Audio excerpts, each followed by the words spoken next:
তাফসীর বলো, বয়ান বলো, মসজিদ মাদ্রাসা বলো, যেখানে বলো, যদি সত্যিকার ঈমানের মালিক হতে না পারি, আমার মাওলার দরবারে এই জীবন যাত্রা একদম বিফলে চলে যাইবে। কথা বলেন ঠিক কিনা? এই জন্য সত্য ঈমানের মালিক হতে চাই, আর ভালো কাজের সঙ্গী হতে চাই। সুদ খাইব না, সুদ দেব না, ঘুষ দেব না, হারাম খাইব না, লক্ষ টাকা পয়রা থাকবে আমি ধরব না, নামাজ ছাড়ব না, রমজানের রোজা ছাড়ব না, বিবির পর্দা করব, মা মেয়ে সবাইকে পর্দায় রাখবো, ইসলামের বিধান অনুযায়ী যদি চলতে পারো, আমার মাওলায় বেলালের কোন ধরনের যোগ্যতা নাই। এ বাবা, তোমার ঘর আছে, ব্যাংক ব্যালেন্স আছে, সংসার আছে, বেলালের কিছু নাই, শিক্ষাগত যোগ্যতা নাই, তোতলা মানুষ। অথচ এই তোতলা মানুষটাই আযান দিলে জিবরিল আমিন সপ্তম আসমান দিয়া কইতো, বেলাল আমাদেরকে মধুর আওয়াজ শোনাও, আযান দিয়া শোনাও। তুমি আযান দিলে দুনিয়ার মানুষই সত্য, মদিনার মানুষই সত্য এমনটা না। তুমি আযান দিলে সপ্তম আসমানে বাইতুল মামুর ফেরেশতাদের মসজিদ পর্যন্ত পৌঁছা যাইতো। মুসলমান ভাইরা আমার, এই জন্যই আমার আল্লাহ কয়, ইন্নাল্লাযীনা আমানু, ঈমান শক্ত কইরাইনো, ওয়া আমিলুস সলিহাতে, ভালো কাজগুলো কইরো। যদি ঈমান আর ভালো কাজের দুই সনদ থাকে, আমার মাওলায় ডাইকা ডাইকা কইবে, আয় আয় আয় আয়, আমার দেওয়া ওয়াদা জান্নাতুল ফিরদাউসের মেহমান।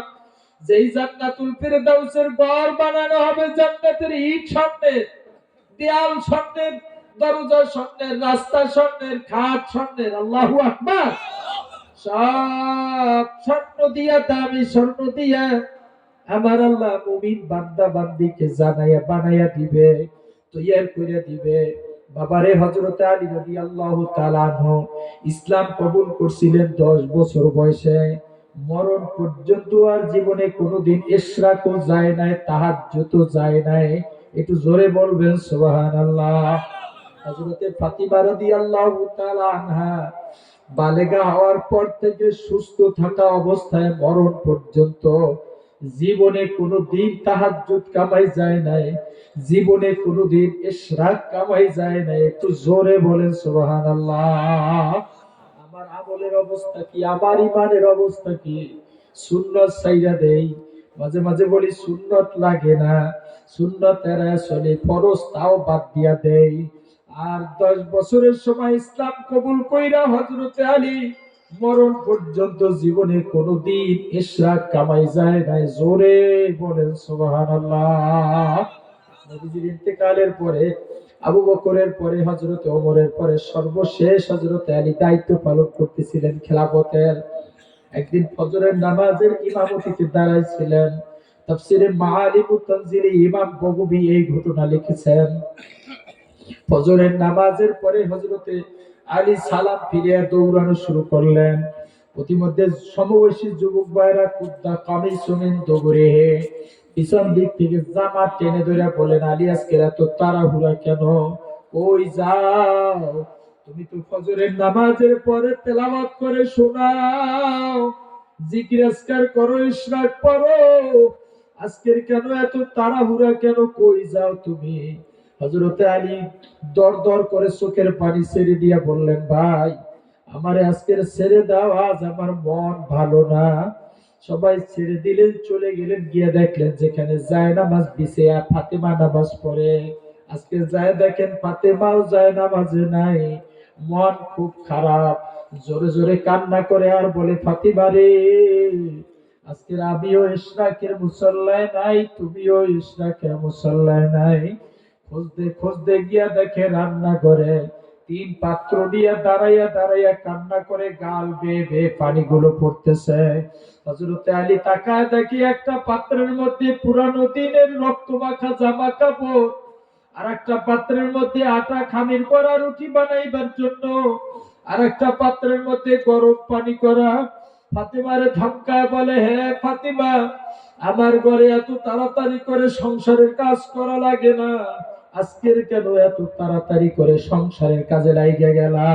ফাতিমা বলে, প্রাণের স্বামী, আজকের আমি যেই মুসল্লায় বসে ফজরের নামাজ পড়ছি, ওই জায়নামাজি আমি একটু শুয়ে পড়ছিলাম ক্লান্তি দূর করবার জন্য। আমার চোখে ঘুম আসলো, তন্দ্রা তন্দ্রা হলো। ওই তন্দ্রার মধ্যে, ঘুমের মধ্যে মদিনার নবী আমার বাবা আমার স্বপ্নে দেখায়, কয়, ফাতিমা, জমিনে রোজা রাখছো, ইফতার জমিনে হবে না, আমার কাছে আইসা তোমার ইফতার করা লাগবে। প্রাণের স্বামী, আমি এই স্বপ্ন দেখে তাবির খুঁজতেছিলাম, আমি খুঁজে বের হয়ে করে ফেলেছি। আল্লাহ নবী কেমনে জানলেন আজ আমি রোজাদার, আর কেনই বা বললেন তার কাছে গিয়ে ইফতার করা লাগবে? প্রাণের স্বামী, আজকে বুঝতে পেরেছি আজকের এই দিনের পরে আমি ফাতিমার জমিনে থাকতে পারবো না, আমার মাওলার কাছে আমার চলে যেতে হবে। আমার মাওলায় যদি প্রশ্ন করে, ফাতিমা তুই আমার জন্য কি নিয়ে আইছো, আমি মাওলার কাছে কি জবাব দেব? এজন্য আজ তাড়াতাড়ি করে কাজ শুরু করে দিছে। আমার নেককার স্বামীর যুদ্ধের ময়দানের রক্তমাখা জামা কাপড় গুলো আমি ভিজায় ফেলছি, পবিত্র বানাই আমার মাওলার দরবারে যাব। আমার মাওলায় জিজ্ঞেস করলে আমি বলবো, মাওলা আমি কিছুই আনতে পারি নাই, তবে একজন নেককার স্বামীর খেদমত করে তারপরে কবরে আইছি, এই উসিলায় তুমি আমারে মাফ করে দাও। জোরে আওয়াজ দিয়া বলেন সুবহানাল্লাহ। হযরতে আলী কথাগুলো শুনে কান্না শুরু করে দিলেন, জোরে জোরে আওয়াজ দিয়া কাঁদেন।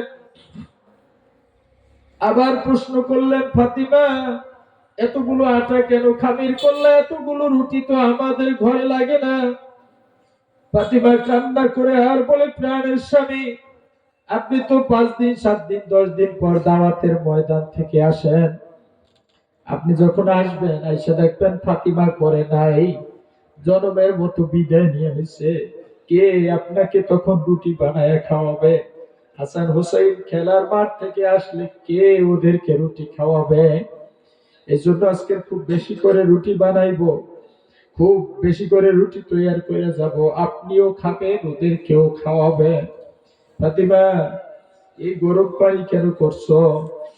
মুরব্বী বাবাজিরা, যুবক বাবারা, আমি গল্প বলার জন্য আসি নাই, কেমন ইমান আর কেমন আমলের মালিক ছিলেন এটুক বুঝাইবার জন্য বলছি। ফাতেমা ডাক দিয়া বলে, প্রাণের স্বামী, আমার ইন্তেকালের পরে এই জমিনে আমি কেউরি আর কষ্ট দেব না। আমার নিজের গোসল আমি নিজে করবার জন্য পানি গরম করে রাখছি, আমার নিজের গোসল আমি নিজে করব, আমার নিজের কাপড় আমি নিজে পরিধান করব, আমার নিজের বিছানায় আমি নিজে শুয়ে পড়ব, আপনি একটু কষ্ট করে আমাকে চাদর দিয়া ঢেকে দিয়েন। কথাগুলো শুনে হযরত আলী গড়ায় গড়ায় জোরে জোরে চিৎকার মারে আর কান্না করে। হযরত ফাতিমাও কাঁদে, হযরত আলীও কান্না করে। ইতিমধ্যে খেলার মাঠ থেকে হযরতে হাসান আর হুসাইন এসে দেখে মাও কাঁদে, বাবাও কাঁদে, মায়ের গলা জড়ায় ধরে কাঁদে আর বলে, মা, জীবনে কোনোদিন খাবারের অভাবে কান্না করতে দেখি নাই, আরামের অভাবে কান্না করতে দেখি নাই, আজকের কেন কাঁদতেছেন? আমার বাবা কি খারাপ আচরণ করছে নাকি? আমার বাবা কি মেরেছে নাকি? ফাতেমা কান্না করে আর বলে, না রে হাসান, তোমার বাবা আমার সাথে জীবনে কোনোদিন খারাপ আচরণ করে নাই, তবে কেন কান্না করো? হাসান হুসাইনকে বুকের মধ্যে জড়ায় ধইরা হযরত ফাতিমা চিৎকার মারে আর কাঁদে আর বলে, ও হাসান, ও হুসাইন, আজকের এই দিনের পরে আর কোনোদিন মাফ হবে না, আজকের এই দিনের পরে আর কোনোদিন মা বলে ডাক দিবার পারবি না, আজকের এই দিনের পরে আর কোনোদিন মা খুঁজবি না। হযরতে আলী কথাগুলো শুনে জোরে জোরে চিল্লায় আর কান্না করে। হাসান হুসাইনও কাঁদে, ফাতিমাও কান্না করে। দীর্ঘ সময় এইভাবে চলে যায়।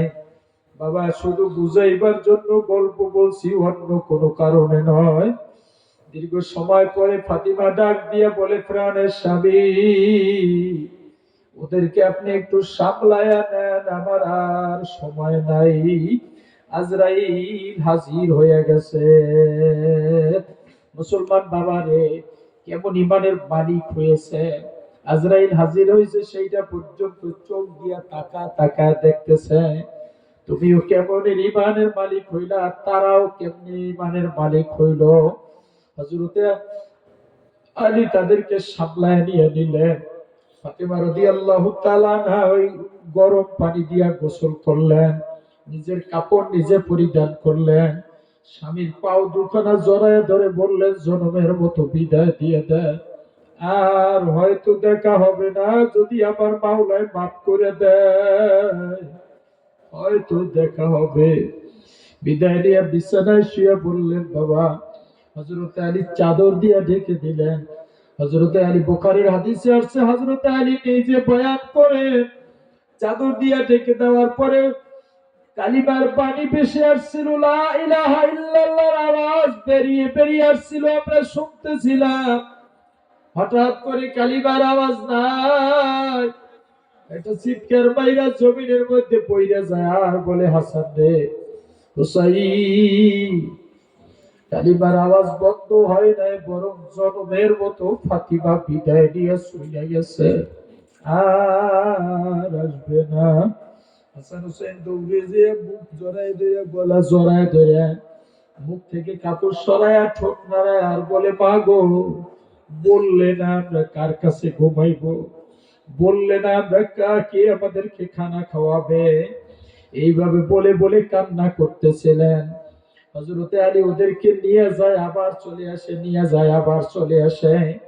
দীর্ঘ সময় অতিবাহিত হয়ে গেল। হঠাৎ করে দরজায় এসে ডাক দিয়া বলে, আলী দরজা খোলো। ডাক দিয়া বলে, কে তুমি? আমি আবু জার। কেন আসছো? আমি আবু জারও ঘুমায় গেছিলাম, মদিনার নবী আমার স্বপ্নে দেখা কয়, আবু জার জানো আমার ফাতিমা জনমের মতো বিদায়, হাসান হুসাইন জনমের মতো এতিম, যাও দাফন কাফনে শরীক হয়ে যাও। আমি এই জন্য চলে আসছে। হযরতে আবু জারকে দায়িত্ব দেওয়া হলো কবর করার দায়িত্ব। হাদিসে বুখারীর মধ্যে আছে, আবু জার কবর রেডি করে ফেলাইছে। ফাতেমাকে কবরের কিনারায় নিয়ে যাওয়া হলো। আবু জার তারায় বলে, কবর, আমি তোমার একটু প্রশ্ন করতে চাই, জানো আজকে তোমার ভিতরে কারে রাইখা যাব? বেয়াদবি করবে না। হাসান হুসাইনের আম্মা জানকে রাইখা যাব, খবরদার বেয়াদবি করবে না। এ মুসলমান ভাই, কি মনে করো কবরটাকে? নির্জন এক এলাকার নাম, সাথী নাই বাতি নাই, অন্ধকার আর অন্ধকার, কিচ্ছু নাই, বন্ধু নাই, বান্ধব নাই, মা নাই, বাবা নাই। হযরতে আবু জারকে পরে ডাক দিয়া বলে, কবর, বেয়াদবি করবি না রে, জানো আজকে রাইকে যাব শের খোদা হযরতে আলীর স্ত্রী ফাতিমারে রাখবো, বেয়াদবি করবি না। কবর কোনো জবাব দেয় না, আবার দমকায় বলে, হে কবর শোন, আজকের কারে রাখবো জানো? হযরতে মুহাম্মদুর রাসূলুল্লাহ সাল্লাল্লাহু আলাইহি সাল্লামের একমাত্র কন্যা ফাতিমারে রাখবো, বেয়াদবি করবি না। কবরের জবান খুলে যায়, কবর আওয়াজ দিয়া বলে, আবু জার শোন, আমি হাসান হুসাইনের আম্মা চিনি না, আমি শেরে খোদা আলীর স্ত্রীও চিনি না, আমি মুহাম্মদুর রাসূলুল্লাহর কন্যাও চিনি না। আমার ভিতরে আসবে আবুল বালু হবে, জান্নাতের বিছানা বিছাইয়া দেব, আর আমার ভিতরে আসবে আমল ভালো না হইলে কবরের দুই পাশের মাটি দিয়ে মোসাব দেওয়া হবে। এক পাজরের হাড্ডি অন্য পাজরে চলে যাবে, 99টা সাপ এসে উপস্থিত হয়ে যাইবে। একের পর এক দর্শন করবে, 70 গজ নিচে চলে যাবে, আবার টেনে উঠানো হবে, আবার নিচে চলে যাবে, আবার উঠানো হবে, এইভাবে করে চলতে থাকবে। হযরতে আবু জার গিফারি কথা শুনে একটা চিৎকার বাইরা কবরের কিনারা বেহুশ হয়ে পড়ে গেছেন। তাফসীরে লেখে দাফন কাফন হয়ে গেছে, আর জ্ঞান ফেরে নাই। যখন থেকে জ্ঞান ফিরছিলেন মরণ পর্যন্ত আবু জার গিফারি আর সাধারণ মানুষ ছিল না, পাগল হয়ে গেছিল। মুসলমান ভাইরা রে, ইন্নাল্লাযীনা আমানু ওয়া আমিলুস সলিহাত কানাত লাহুম জান্নাতুল ফিরদাউসি নুজুলা। আজকের কোরআন আমার ঘরে না থাকার কারণে আমার আমল শুদ্ধ হয় না। আজকের কোরআন আমি শুদ্ধ পড়তে পারি না দেখে আমার নামাজও হয় না। আজকের কোরআনের সাথে আমার সম্পর্ক না থাকার কারণে শয়তান আমাকে গ্রাস করে নিয়ে নিছে। অথচ এই কোরআনের বাণী পৌঁছাতে যায় তায়েফের ময়দানে নবীর শরীরের সাথে জামা আটকে গিয়েছিল। এই কোরআনের বাণী পৌঁছাইতে যে আমার নবী 3 দিন 5 দিন 7 দিন 10 দিন না খায়া থাকতেন। এই কোরআনের বাণী পৌঁছাইতে যাইয়া মক্কায় নির্যাতনের শিকার হইয়া মদিনায় চলে গিয়েছিলেন। এই কোরআনের বাণী পৌঁছাতে যাইয়া আমার নবী, এই কোরআনের বাণী পৌঁছাতে যাইয়া আমার নবী পেটে পাথর বাঁধছেন। এই কোরআনের বাণী পৌঁছাতে যাইয়া আমার নবী দাঁত ভাঙছেন। এই কোরআনের বাণী পৌঁছাতে যায় আমার নবীর মাথায় তীর ঢুকেছিল। সুতরাং এই কোরআনের পথে যদি আমরাও থাকি, রব্বুল আলামিন আমাদেরকেও ভবিষ্যৎ জিন্দেগিটা আমার নবীর সঙ্গী বানায়া জান্নাত দিয়া দিবে। জোরে বলেন আমিন। লা ইলাহা ইল্লাল্লাহ, লা ইলাহা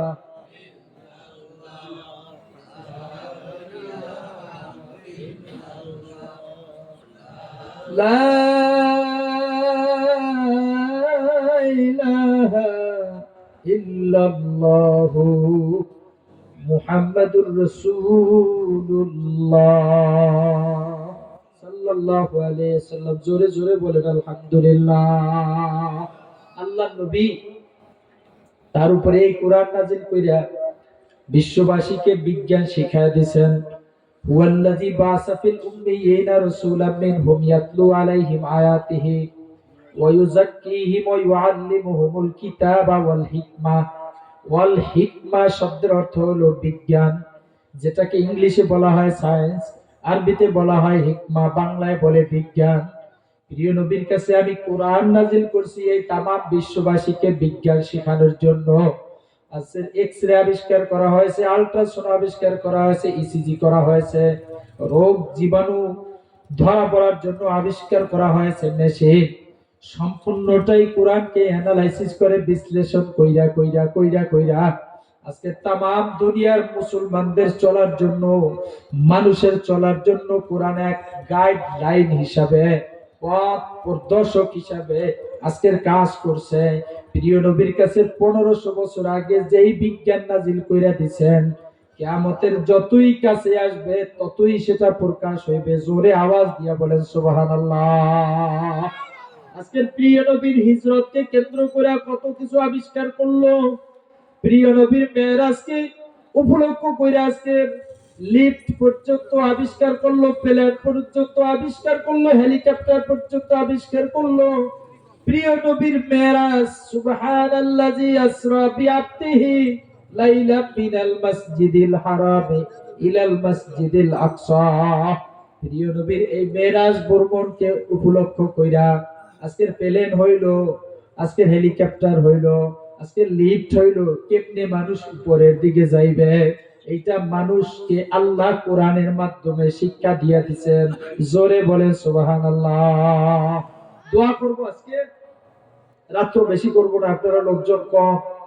আমার স্যারের জন্য দোয়া চাই, মুক্তারপুর ইউনিয়ন শিক্ষা সেবা পরিষদের জন্য দোয়া চাই। এটা দ্বিতীয় বার্ষিক ইসলামী মহাসম্মেলন। আমাদের আজকের মাননীয় সভাপতি মহোদয় প্রফেসর কি জানো, হ্যাঁ প্রফেসর স্যার আজকে বললেন যে আল্লাহ যদি আমাদেরকে হায়াতে বাঁচিয়ে রাখে আমরা প্রতি বছরই এটা আয়োজন করব। প্রতি বছরই এটা সুন্দর আয়োজন করব। আপনাদের উদাত্ত আহ্বান রাখলাম, আপনাদের কাছে দোয়াও চাইলাম। আমাদের এই ইউনিয়ন শিক্ষা সেবা পরিষদের জন্য দোয়া চাই। ঐতিহাসিক এই তফসিরুল কোরআন অথবা ইসলামী মহাসম্মেলন প্রতি বছরই যেন সুন্দরভাবে আমরা সম্পন্ন করতে পারি, সেই দোয়া আমি আপনাদের কাছে চাই। আমিও আপনাদের কাছে দোয়া চাই, আপনাদের জন্য দোয়া করি, সবাই সবার জন্য দোয়া করব।